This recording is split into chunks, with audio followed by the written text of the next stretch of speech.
আছে যে দৃষ্টি অত্যন্ত কঠোর হয়, অত্যন্ত শক্তিশালীও হয়। কথায় আছে যে কারোর উপর যদি কুদৃষ্টি পড়ে তাহলে তার বিনাশ কেউ আটকাতে পারে না। এই যে কুদৃষ্টি, এর উপাচারও আমাদের কাছে রয়েছে। যখন আমরা বাড়ি নির্মাণ করি তখন একটা কালো মুখোশ লাগাই, যাকে রক্ষা কবচ মনে করা হয়, কুদৃষ্টি থেকে বাঁচার জন্য। যখনই কোনো বাচ্চা বাইরে যায় তখন তার মাথায় আমরা একটা কাজলের টিপ পরিয়ে দিই, কুদৃষ্টি থেকে বাঁচার জন্য। অর্থাৎ এই সংসারে কুদৃষ্টি থেকে বাঁচার উপাচার রয়েছে। উপাচার যদি কিছু না থেকে থাকে তাহলে তা হলো দৃষ্টিভঙ্গির। যদি আপনার দৃষ্টিভঙ্গি অনুচিত হয় তাহলে আপনার পতন কেউ আটকাতে পারবে না। না পারবে কালো মুখোশ, না কালো টিপ, না স্বয়ং ঈশ্বর। সেই জন্য নিজের দৃষ্টিভঙ্গি শুভ করে তুলুন, সব কিছু শুভই হবে। আসুন আমার সাথে ভালোবেসে বলুন, রাধা রাধা। আমাদের জীবনে অত্যন্ত গুরুত্বপূর্ণ একটা আশা বসবাস করে, বিশ্বাসের রূপে। বিশ্বাস যা আমরা ঈশ্বরের ওপর করি, ভাগ্য, প্রারব্ধের ওপর করি, নিয়তির ওপর করি। যখনই ভালো কিছু হয় আমরা বলি এ হলো ঈশ্বরের দয়া। যখন খারাপ কিছু হয় আমরা বলি এ হলো ঈশ্বরের মায়া। কখনো ঈশ্বর বা ভাগ্য বা প্রারব্ধ বা নিয়তি। আপনি নিজে কোথায় তা কখনো ভেবেছেন? আপনি বিশ্বাস করছেন ঈশ্বরের উপর, প্রারব্ধের উপর, কখনো নিজের উপর করেছেন? আমি আপনাকে একটা সহজ কথা বলি, যদি আপনি ঈশ্বরের উপর বিশ্বাস রাখেন, শুধুই ঈশ্বরের উপর বিশ্বাস, তাহলে আপনি সেটাই পাবেন যেটা আপনার ভাগ্যে লেখা রয়েছে। কিন্তু যদি আপনি নিজের উপর বিশ্বাস রাখেন, আত্মবিশ্বাস রাখতে শেখেন, তাহলে ঈশ্বর আর নিয়তি দুজনে মিলে আপনার ভাগ্যে সেটাই লিখবে যা আপনি চাইছেন। তাই মনে রাখবেন, সাফল্যের পথ হলো এই বিশ্বাস। নিজের আত্মবিশ্বাসকে ধরে রাখতে শিখুন, দেখবেন আত্মা প্রসন্নতায় ভরে উঠবে। তাহলে আসুন এই প্রসন্ন ভাব নিয়েই বলুন, রাধা রাধা। সময় একটু একটু করে কেটে যায়, একটু একটু করে নিকটে আসে। খুব অদ্ভুত ব্যাপার। এই সময় প্রতিকূল হলেও একটু একটু করে কেটে যায়।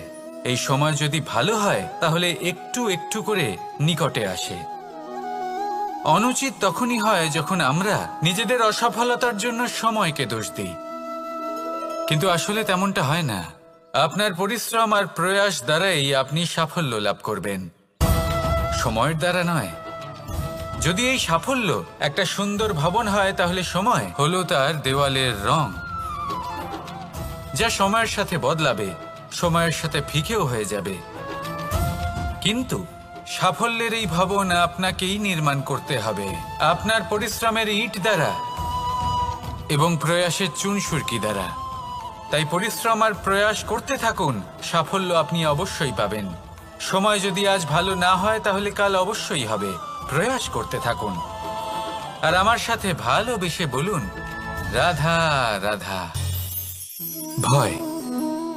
জীবনে আমরা কোন কোন বিষয়ে ভয় পাই? কোনো মানুষকে হারানোর ভয়, কোনো মানুষ, কোনো সম্পর্ককে হারানোর ভয়, অর্থহানির ভয়, সময়হানির ভয়। এবার বিষয়টা হলো, এই ভয় কখনো আমাদের কোনো লাভ করে না।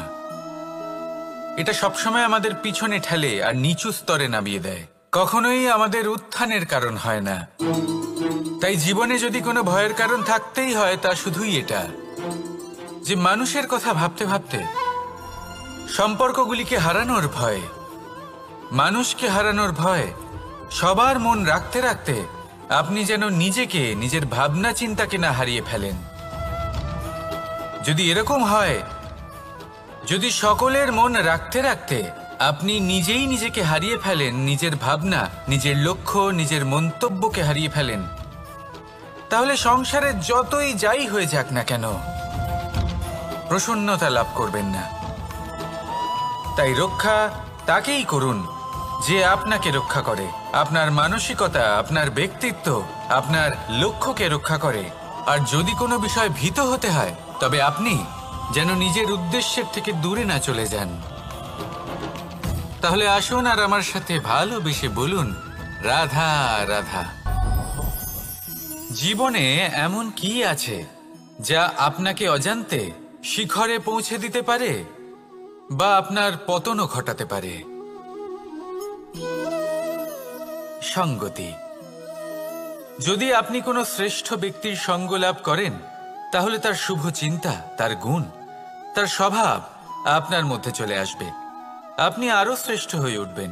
আবার সেখানেই যদি আপনি কোনো দুষ্ট ব্যক্তির সঙ্গতি লাভ করেন, কোনো খারাপ মানুষের সঙ্গতি লাভ করেন, তাহলে আপনার শুভ চিন্তা, আপনার গুণ, তা যে কখন আপনার থেকে কেড়ে নেওয়া হবে সেটা আপনি জানতেও পারবেন না। দেখুন, এই সঙ্গতি হলো অত্যন্ত গুরুত্বপূর্ণ। এই সঙ্গতি আপনার নিয়তি নির্ধারণ করে। আপনাকে উদাহরণ দিলে, বৃষ্টির ফোঁটাকে দেখুন। যদি কোনো ফোঁটা গাছের পাতায় এসে পড়ে, তাহলে তা জীবন দান করতে পারে। যদি এমন কোনো ফোঁটা সাপের মুখে এসে পড়ে, তাহলে তা বিষে পরিণত হয়। যেমন সঙ্গ, তেমন নিয়তি। এবার দুর্ভাগ্যের বিষয় হলো এটাই যে বর্ষার ফোঁটা নির্ধারণ করতে পারে না সে কোথায় পড়তে চায়। তার নির্বাচনের ক্ষমতা নেই। কিন্তু আপনি, আপনার কাছে তো বিবেক আছে, আপনি ভাবতে পারেন, চিন্তা করতে পারেন। তাহলে আপনি ভাবুন, আপনি কি এমন সঙ্গ চান যা শ্রেষ্ঠ, নাকি এমন সঙ্গ চান যা অশুভ?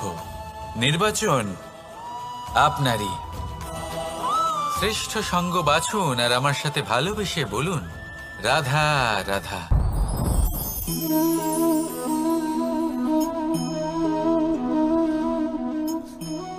মুক্ত। এই মুক্তই সবাইকে মোহিত করে দেয়, নিজের দিকে আকর্ষিত করে। অত্যন্ত সুন্দর, গোল, শুভ্র। মুক্ত দ্বারা নির্মিত আভূষণ, তা হয়তো সে মুকুটই হোক বা কোনো স্ত্রীর অলংকার, তাকে আরো সুন্দর করে তোলে, তাকে আরো সুন্দর দেখতে লাগে। এবার এই মুক্তকে এত সুন্দর দেখার জন্য কত কষ্ট সহ্য করতে হয় তা কি কখনো আপনি ভেবেছেন? এই মুক্ত ঝিনুক থেকে বের করা হয়। ঝিনুক, যা কিনা সমুদ্রের তলদেশে থাকে। ওকে কত কষ্ট সহ্য করতে হয়, জলের চাপ সহ্য করতে হয়, সমুদ্রের স্রোত সহ্য করতে হয়। এই ঝিনুককে এত কষ্ট সহ্য করতে হয়, এই মুক্তকে এত কষ্ট সহ্য করতে হয়, তারপরে এর রূপ এত সুন্দর হয়।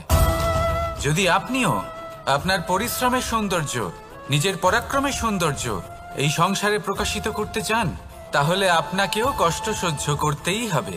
তাই জীবনে যখনই সংকট আসবে, বিপদ আসবে, সমস্যা আসবে, তখন একে সুযোগ হিসেবে গ্রহণ করুন। কারণ এই বিপদের সাথেই লড়াই করে আপনি মুক্তর মতোই পরিশুদ্ধ হয়ে উঠবেন। তাহলে আসুন আর আমার সাথে ভালোবেসে বলুন, রাধা রাধা। আপনি কি জানেন আপনার জীবনে আপনার আসল জীবনসাথী কে হন? মাতা পিতা, ভাই বোন, স্বামী স্ত্রী? না, আপনার আসল জীবনসাথী হলো আপনার শরীর। সেই শরীর যার দিকে আপনি কখনো নজরই দেন না, ঠিক কি না? এবার যে মানুষ এই রহস্য বুঝতে পারেন, তার জীবন এমনি শুভ হয়ে যায়। আপনি নিজেই দেখুন না, সে সংসারের মঙ্গলই করা হোক বা সত্যের রক্ষা করা হোক, তা সে শত্রুর সাথে যুদ্ধ করা হোক বা মিত্রকে রক্ষা করা হোক, এই শরীরই তো কাজে আসে। তপস্যাতে, বলিদানে, পরিশ্রমে এই শরীরই হলো আধার, ঠিক কিনা? তাই আমাদের কর্তব্য হলো যে আমরা যেন নিজের শরীরের যত্ন নিই। আমরা কি খাই, আমাদের কি খাওয়া উচিত, এটা যেন বুঝি। কোনটা সুপাচ্য আর কোনটা নয়, এটা যেন বুঝি। কারণ যেমন হবে অন্ন, মনও তেমনই হবে। যত ভালো অন্ন, তত ভালো মন।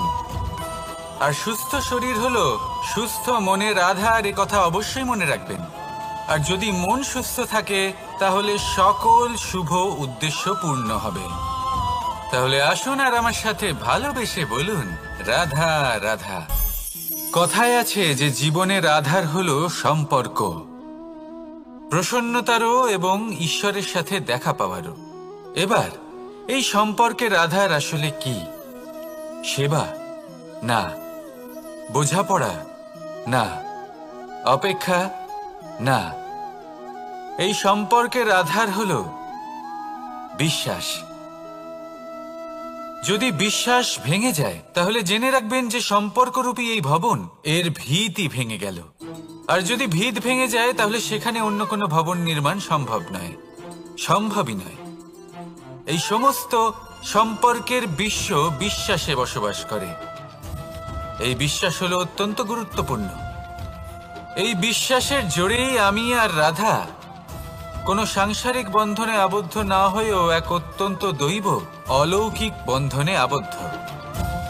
এ হলো বিশ্বাস যার দ্বারা 11 অক্ষৌহিনী সেনার সামনে অর্জুন দাঁড়িয়েছিল এবং জয়ী হয়েছিল। এই বিশ্বাস হলো অত্যন্ত গুরুত্বপূর্ণ, তাই বিশ্বাস করতে শিখুন, বিশ্বাস দিতে শিখুন, বিশ্বাস পালন করতে শিখুন, আর আমার সাথে ভালোবেসে বলুন, রাধা রাধা। এই সংসার অত্যন্ত বিচিত্র এক স্থান। এ সত্য খুঁজতে থাকে, আর সত্য খুঁজে পেলেই তা প্রমাণ করতে চায়। সে চায় তার প্রমাণ পেতে, সাক্ষী পেতে চায়।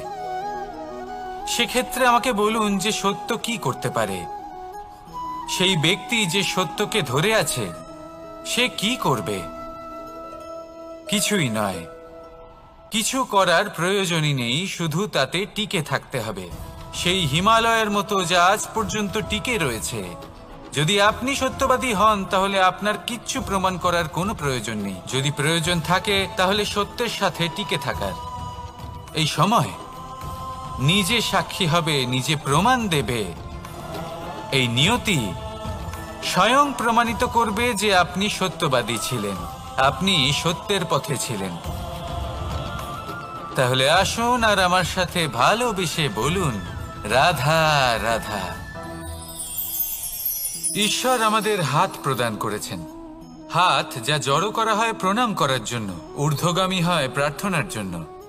এই হাত যার দ্বারা আমরা খাবার খাই, ফসল উৎপাদন করি।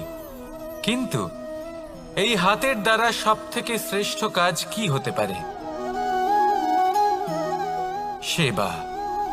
আগে হ্যাঁ, সেই হাত যা সামনে এগিয়ে আসে সেবা করার জন্য, যে সেবা করে তাদের যারা দুঃখে থাকেন, নিরাশ হয়ে থাকেন, যারা সেবা করেন তাদের যারা কিনা দরিদ্র। সেই হাত হলো সব থেকে অধিক মহান। ঈশ্বরকে দীনবন্ধু বলা হয়ে থাকে, কারণ যারা দুঃখী হন, নিরাশ হন, দরিদ্র হন, ঈশ্বর তাদের সাহায্য করেন, তাদের সহায়ক হন, তাদের মধ্যে ঈশ্বর বাস করেন। তাই আপনারা যদি এটাই করেন, যারা দুঃখে আছেন, নিরাশ হয়ে আছেন, যাদের সাহায্যের প্রয়োজন রয়েছে, যদি আপনি তাদের সাহায্য করেন, তাহলে আপনি এমন এক চৈতন্য লাভ করবেন যে আপনি তৃপ্ত হয়ে উঠবেন। তাহলে সবার সেবা করুন আর আমার সাথে ভালোবেসে বলুন, রাধা রাধা। আজ আমার কাছে একটা হাতুড়ি রয়েছে। অত্যন্ত শক্তিশালী হলো এই হাতুড়ি। এই হাতুড়ি দিয়ে প্রহার করে একটা গরম লোহাকে আপনি সুন্দর অস্ত্রে পরিণত করতে পারবেন। এই হাতুড়ি দিয়েই প্রহার করতে করতে একটা অত্যন্ত বড় পর্বত ভেঙে আপনি ওখানে একটা নতুন পথ নির্মাণ করতে পারবেন।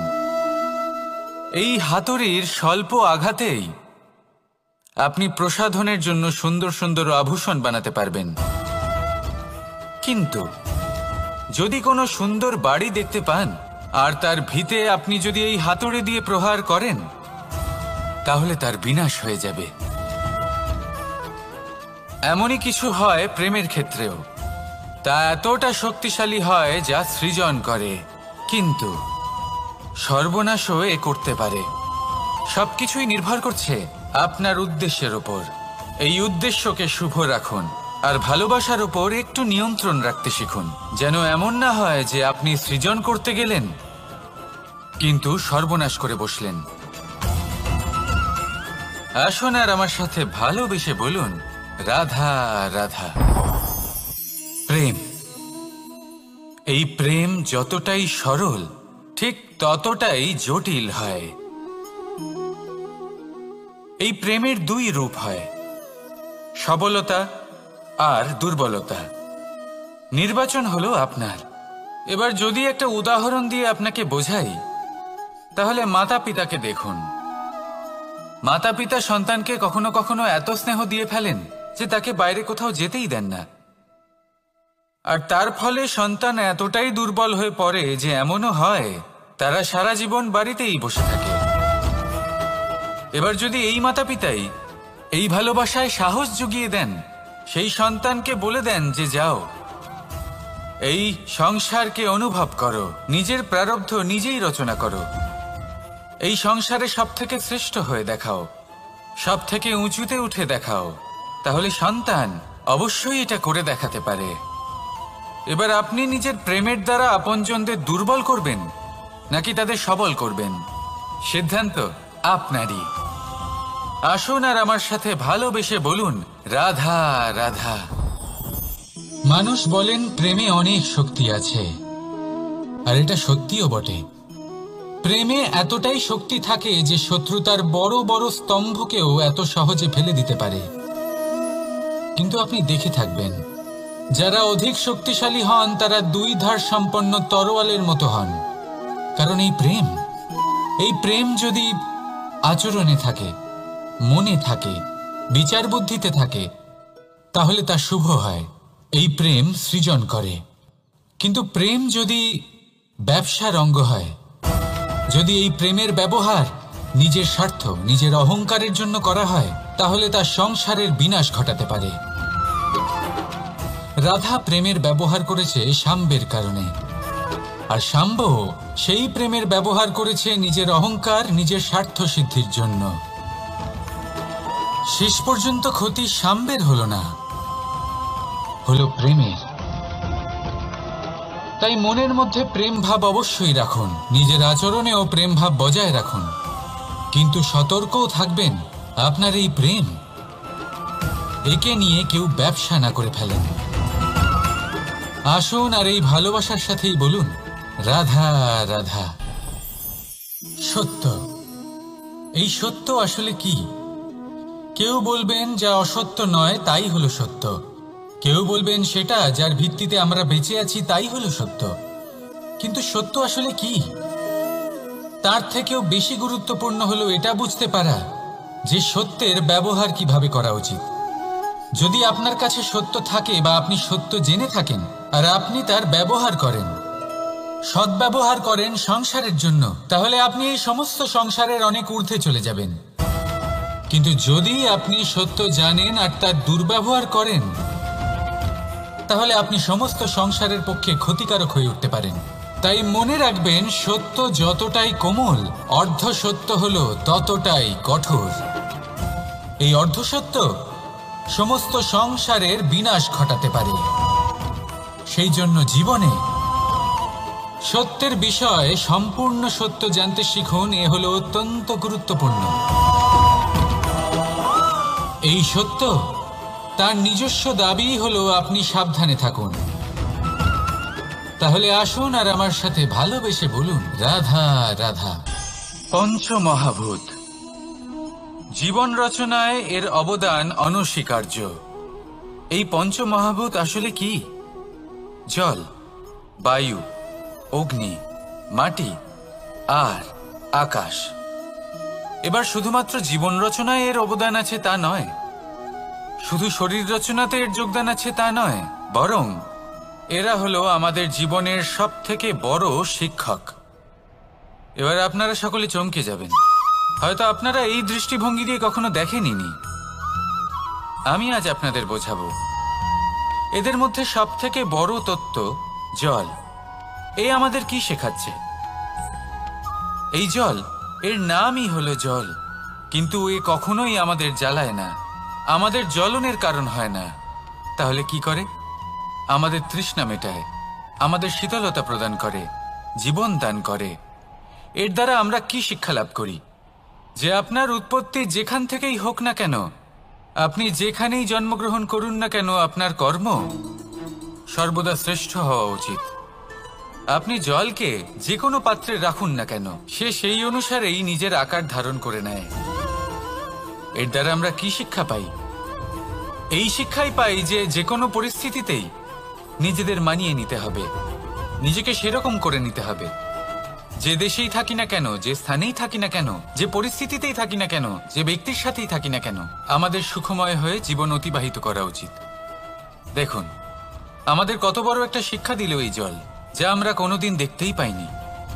নিজেকে জলের মতোই করে তুলুন। সুখের ধারায় স্বাচ্ছন্দ্যে প্রবাহমান হতে থাকবেন আপনি। নিজের আকারকে ভেঙে ফেলুন, নিজের সীমা লঙ্ঘন করুন। আপনি অবশ্যই একদিন মহানুভবতা অনুভব করবেন। তাহলে আসুন আর আমার সাথে ভালোবেসে বলুন, রাধা রাধা। জীবনের পঞ্চমহাভূতের দ্বিতীয় তত্ত্ব হল মাটি, ভূমি, ধরা, যে ধারণ করে, যা আমাদের সকলকে ধারণ করে, ভালো হোক বা মন্দ, নিজের কর্তব্য পালন করে। আর এটাই শিক্ষা আমাদের জন্য। আমাদেরকেও আমাদের সকল কর্তব্য পালন করতে হবে, তা সে আমাদের নিজেদের প্রতি হোক, আমাদের পরিবারের প্রতি হোক, সমাজের প্রতি হোক বা ঈশ্বরের প্রতি। এই শিক্ষা আমাদের মাটি দিয়ে থাকে। এ আমাদের পদতলে পিষ্ট হয়েও তার বদলে আমাদের বনস্পতি প্রদান করে। অগ্রসর হতে পদক্ষেপ নেওয়ার সময় আমরা পা দিয়েই ধরিত্রীকে পিছনে ঠেলি, কিন্তু এই মাটি আমাদের ঘৃণা করে না। সে আমাদের পরবর্তী পদক্ষেপের জন্য অপেক্ষা করে আর স্বাগত জানায়। আর হয়তো সেই জন্যই এই ধরাকে আমরা ধরিত্রী মাতা বলে থাকি। আর তাই এই পদবি, এই সম্মান, এই ভালোবাসা, এর আকার বা এর ভারের জন্য একে প্রদান করা হয় না, প্রদান করা হয় এর স্বভাবের কারণে। আপনিও যদি ধরিত্রীর মতো হতে পারেন, যদি আপনিও নিজের সকল কর্তব্য পালন করেন, বিশ্বাসের সাথে তা স্বীকার করে নিতে পারেন, যদি অন্য কারোর সাফল্যেও আপনি প্রসন্ন হতে শিখতে পারেন, যদি আপনি একটু কষ্ট সহ্য করে অন্য কাউকে প্রসন্নতা প্রদান বা অন্য কাউকে সেবা করতে পারেন, তাহলে আপনিও মাটির মতোই মহান হয়ে উঠতে পারবেন।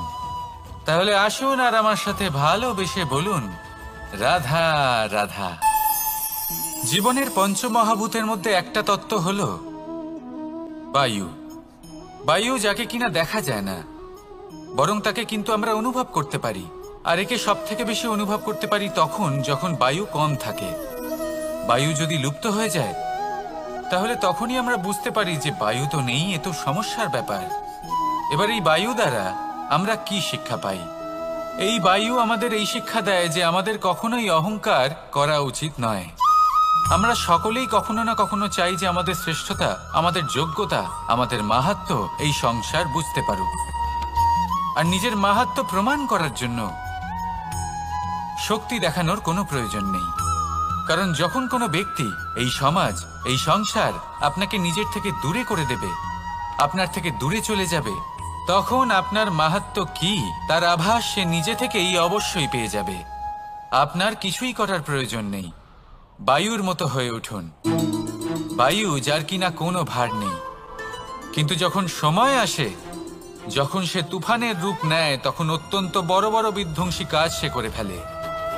আর তখন এর শক্তির কোনো তুলনাই হয় না। বায়ু যে নিজের সঞ্চালন দ্বারা পৃথিবীকে প্রাণ দেয়, নিজের পরিবহন দ্বারা এই মেঘ সৃষ্টি করে, এই ধরিত্রীর তৃষ্ণা নিবারণ করে।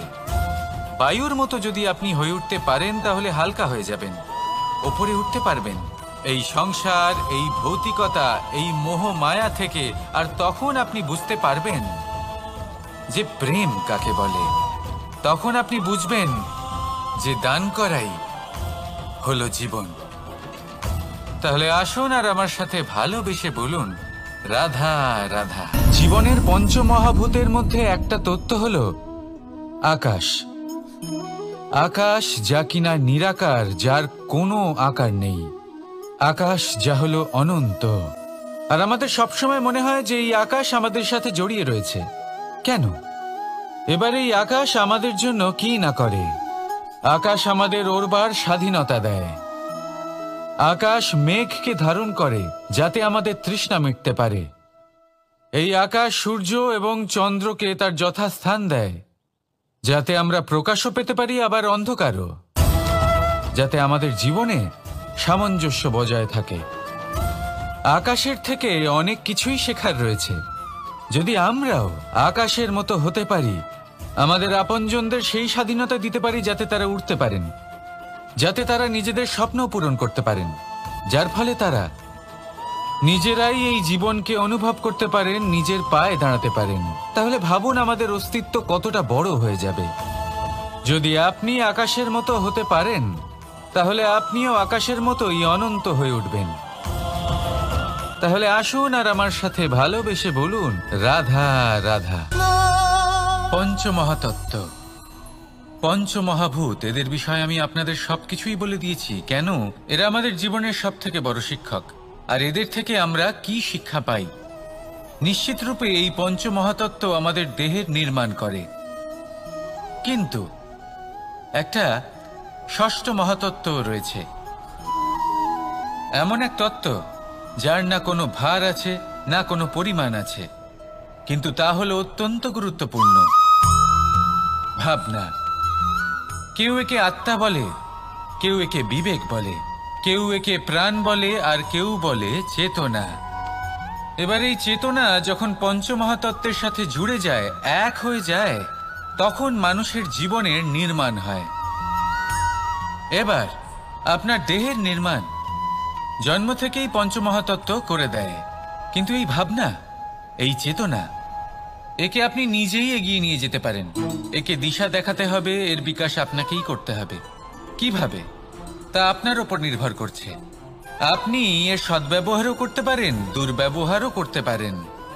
এমন এক দিশা দিতে পারেন, এমন সদ্ব্যবহার করতে পারেন যে আপনি নিজেই কোনোদিন ভগবত গীতার জ্ঞান দিলেন। এমন দুর্ব্যবহার করতে পারেন, এমন দিশাও দিতে পারেন যে আপনি হয়তো শকুনের মতোই মহাভারত রচনা করলেন। এই চয়ন আপনারই। শুধু এই চেতনার শুদ্ধতার দিকে বিশেষ নজর রাখতে হবে। যদি এই চেতনা শুদ্ধ হয়, তাহলে প্রেম থাকবে, আর যদি এই চেতনা অশুদ্ধ হয়, তাহলে বিদ্বেষ হবে। আর আমার মতে সুখ এবং শান্তি প্রেমের দ্বারাই লাভ হবে, বিদ্বেষ দ্বারা নয়। তাহলে আসুন আর আমার সাথে ভালোবেসে বলুন, রাধা রাধা। জীবনের পঞ্চমহাতত্ত্বের মধ্যে পঞ্চম তত্ত্ব অগ্নি। অগ্নি যা জ্বালাতে সাহায্য করে, কিন্তু তা উত্তাপও প্রদান করে। নিশ্চিত রূপে অগ্নি আমাদের জ্বালিয়ে দিতে পারে, কিন্তু আপনি কি কখনো এটা ভেবে দেখেছেন যে আগুন, তাকে নিজেকে কতটা জ্বলতে হয়, তাকে নিজেকে কতটা তাপ সহ্য করতে হয়? ও নিজে জ্বলে আমাদের উত্তাপ প্রদান করার জন্য, ও নিজে জ্বলে আমাদের ঊর্জা দেবার জন্য, আমাদের আলো দেবার জন্য, অন্ধকারে পথ দেখানোর জন্য, শত্রুর সাথে মোকাবিলা করার জন্য আমাদের সাহায্য করে, নিজে জ্বলে। যখন আমরা কোনো দেবতার জন্য যজ্ঞ করি, তখন দেবতার ভোজন গ্রহণ করার নিমিত্ত হয় এই অগ্নি। কত কিছু ওকে সহ্য করতে হয় আমাদের এত কিছু দেবার জন্য। আপনিও আগুনের মতো হয়ে উঠুন, নিজে কষ্ট সহ্য করুন অন্যকে সাহায্য করার জন্য, তাদের জীবন উদ্ধার করার জন্য, নিজের প্রিয়জনের জন্য, নিজের পরিবারের জন্য, নিজের মাতা পিতার জন্য, এই সমাজের জন্য। নিজে কষ্ট সহ্য করুন, প্রকাশের কেন্দ্রবিন্দু হয়ে উঠুন, আর সকলকে পথ প্রদর্শন করুন, সবাইকে পথ দেখান। যেদিন আপনি আগুনের মতো হয়ে উঠবেন, সেই দিন ঠিক যেমন অগ্নিকে পুজো করা হয়, আপনিও সেইভাবে পূজনীয় হয়ে উঠবেন। যেমন সকল শুভকর্মে, সকল যজ্ঞে, সকল পুজোতে অগ্নিকে স্মরণ করা হয়, সেইভাবেই সকল শুভকর্মে আপনাকেও স্মরণ করা হবে। আর যেদিন আপনি এরকম হয়ে উঠবেন, সেই দিন জীবনের বাস্তব মর্ম কি আপনি তা বুঝতে পারবেন। তাহলে আসুন আর আমার সাথে ভালোবেসে বলুন, রাধা রাধা। ফলটা দেখছেন আপনি? এটা সেই ফল যেটা গাছের সবচেয়ে উঁচু ডালে পাওয়া যায়, কিন্তু যখন এটা খসে পড়ে, তখন এটা আকাশের দিকে যায় না যা ওপরে আছে, সে যায় সেই ভূমির দিকে যে নিচ থেকে তার দিকে তাকিয়ে থাকে। কেন? কারণ এই ফলের নিজের উচ্চতার ধারণা মাটির থেকে নিজের দূরত্ব দেখে হয়। এই ব্যাপারটাই আমাদের মানুষের জন্যও খাটে। যদি আপনি সম্পন্ন হন, তাহলে তাদের সাহায্য অবশ্যই করবেন যাদের সামর্থ্য আপনার থেকে কম, যাদের সাহায্যের অত্যন্ত প্রয়োজন। আপনার সামর্থ্য বেশি কারণ তাদের আপনার থেকে সামর্থ্য কম। দেখুন, জীবনে আনন্দ শুধু বড় হওয়ায় নয়, বরং তাদের সাহায্য করেও আছে যারা কোনো কারণবশত আপনার থেকে নিচে রয়ে গেছেন। আর যখন একটা ফল এই কথাটা বুঝতে পারে, তখন আপনি নয় কেন? রাধা রাধা। সময় বড়ই বিচিত্র অনুভব দেয়। যখন অপেক্ষা করছেন তখন অনেক লম্বা হয়ে যায়। প্রতিটা মুহূর্ত একটা গোটা দিনের মতো মনে হয়। ঠিক সেইভাবেই যদি কোথাও যেতে দেরি হয়, তখন সময় দৌড়তে থাকে। প্রসন্নতায় বয়ে যায় আর নিরাশায় থমকে যায়। আপনদের সাথে থাকলে সময়ের খেয়ালই থাকে না। শত্রুদের সাথে থাকলে সেই সময়ই খারাপ হয়ে যায়। কিন্তু এটাই কি সত্যি বাস্তব? না, সময় তো সময়ই হয়, নিজের গতিতেই চলে সে। শুধু সেই গতির আভাস আমাদের মানসিক অবস্থা অনুযায়ী বদলে যেতে থাকে। তাই এই সমস্যা সময়ের নয়, আমাদের মানসিকতা।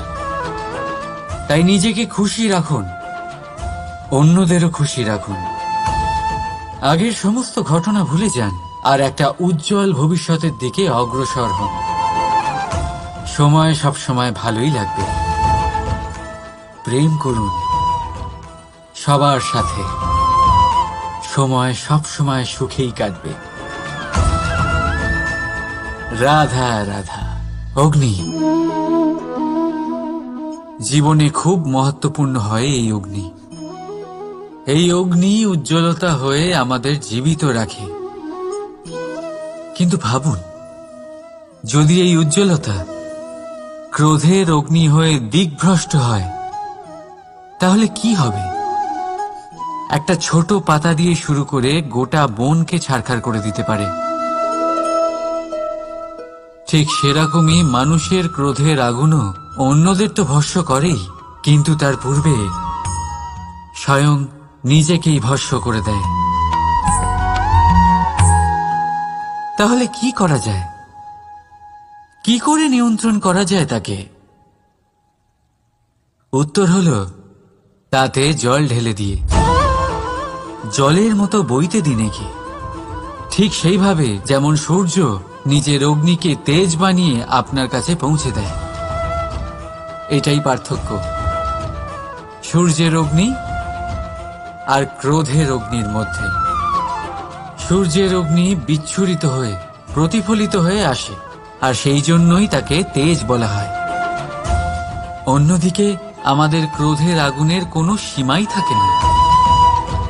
তাহলে নিজের অন্তরের শক্তিকে ক্রোধের আগুন বানিয়ে জ্বালাতে চান, নাকি উজ্জ্বলতা বানিয়ে বিস্তারিত করতে চান? সিদ্ধান্ত আপনার। রাধা রাধা। এই সংসার অনেকটাই বড়, আর আমরা তার কাছে অত্যন্ত নগণ্য। এই সংসারে এমন অনেক মানুষ পাওয়া যায় যারা বোঝান যে এই সংসারটা কতটা বড়, কতটা অদ্ভুত, কতটা সুন্দর। আর এই সংসার রচনা করে পরমেশ্বর কত মহান এক কাজ করেছেন। কিন্তু আপনি এই জীবনে মাত্র কয়েকজন মানুষকেই পাবেন যারা আপনাকে এটা বলবেন যে এই সংসারে আপনি কতটা গুরুত্বপূর্ণ, আপনি কতটা অদ্ভুত। যদি আপনি তাদের সাথে থাকেন, তাহলে তারা নতুন কিছু সৃষ্টি করতে পারেন, এই সংসারকে আরো কতটা পবিত্র করতে পারেন। তাই এই সংসারকে গুরুত্ব না দিয়ে সেই মুষ্টিমেয় কিছু মানুষকে গুরুত্ব দিন, কারণ তারাই হলো আপনার আপনজন, আর তারাই আপনাকে সঠিক পথে চালিত করবে। মানুষকে তো বর্ষার স্রোতও বয়ে নিয়ে যেতে পারে, তাকে সাগরও ডুবিয়ে দিতে পারে, কিন্তু গঙ্গা জল সবচেয়ে বেশি শুদ্ধ, কারণ তার কয়েক ফোঁটা মানুষকে মুক্ত করে দেয়। রাধা রাধা। এ হলো একটা পাতলা সুতো। ভাবছি যদি এটা দিয়ে আমি পোশাক বানাই তাহলে নিজের জন্য কত সুন্দর একটা পোশাক বানাতে পারবো। কিন্তু যদি এটা আমি... চিন্তা করবেন না,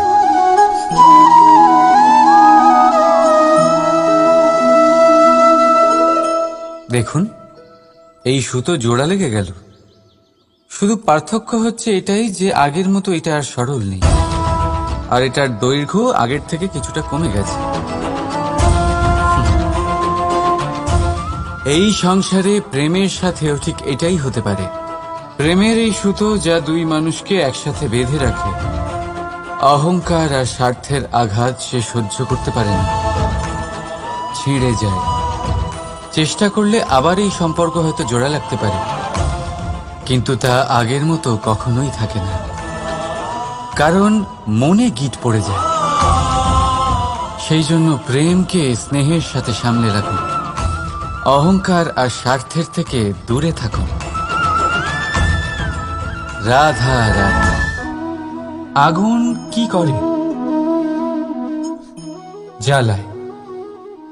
সেটা কাঠই হোক, কয়লা হোক, বস্ত্র হোক, যাই আপনি আগুনে দেবেন তা ভস্ম হয়ে যাবে। কিন্তু সোনা, যদি আপনি সোনা আগুনে ফেলেন তাহলে তা কুন্দন হয়ে নিজের অস্তিত্ব তৈরি করে। যদি আপনি লোহা গরম করেন তাহলে তা ইস্পাত হয়ে যায়। কেন? কেন হয় এরকম? কারণ তাদের অন্তরের আগুন জ্বালানোর আগুনের থেকে অনেক বেশি তীব্র হয়। এই আগুন হলো পবিত্রতার, এই আগুন হলো নিশ্চয়তার। যদি আপনার লক্ষ্য স্থির থাকে, আপনার ইচ্ছে দৃঢ় হয়, তাহলে কুন্দন হয়ে বেরোবেন, ইস্পাত হয়ে বাঁচবেন, অন্তর থেকে শক্তি পাবেন, আর কেউ আপনার সাথে কোনো অনিষ্ট করতে পারবে না। রাধা রাধা। মানুষের জীবন কি? আপনি বলতে পারেন জন্ম আর মৃত্যুর মধ্যেকার সময়। আর মৃত্যু কখন হয়? যখন মানুষ শ্বাস নেওয়া বন্ধ করে দেয়, হাত পা নাড়ানো বন্ধ করে দেয়, ভাবা ছেড়ে দেয়। এমনটা নয়, মানুষের অন্তর। তার মৃত্যু তখনই হয় যখন তার অন্তরের করুণা শেষ হয়ে যায়। করুণা সেই ভাব যা মানুষকে মানুষ করে তোলে, যা এক মানুষকে আরেক মানুষের কষ্টে তার প্রয়োজনীয়তা অনুভব করে, আর সেটাই তাকে শক্তি দেয় অন্য কাউকে সহায়তা করার জন্য, তাকে পাত্র করে এই সৃষ্টির নিয়ন্তা হবার জন্য। দেখুন, এই সংসারে মৃত্যু কেবলমাত্র একবারই হয়, তাই তার আগে কেন মরব? এই করুণাকে কেন মারব?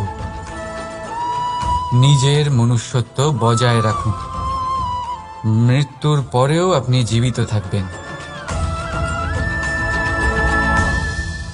রাধা রাধা। এটা হলো সূচ, আর এটা হলো তলোয়ার। এবারে আপনারা বলুন, আপনাদের দৃষ্টিকোণ থেকে এই দুই বস্তুর মধ্যে কোনটা বেশি শক্তিশালী আর গুরুত্বপূর্ণ হতে পারে? আপনি বলবেন তলোয়ারই সবচেয়ে শক্তিশালী বা গুরুত্বপূর্ণ। আচ্ছা, মানলাম যে তলোয়ার বেশি ভারী হয়। তলোয়ার আপনাকে যুদ্ধে বিজয়ী করে, যুদ্ধে শত্রুর বিনাশ করে, কিন্তু তলোয়ার দিয়ে আপনি কখনো আপনার বস্ত্র সেলাই করতে পারবেন না। যদি আপনার পায়ে কাঁটা ফুটে যায়, তা আপনি তলোয়ার দিয়ে বের করতে পারবেন না। আপনাকে সূচের ব্যবহার করতেই হবে। এবারে বলুন, তলোয়ার পেয়ে যাওয়ার পরে এইভাবে সূচকে হারিয়ে ফেলা কি ঠিক হবে?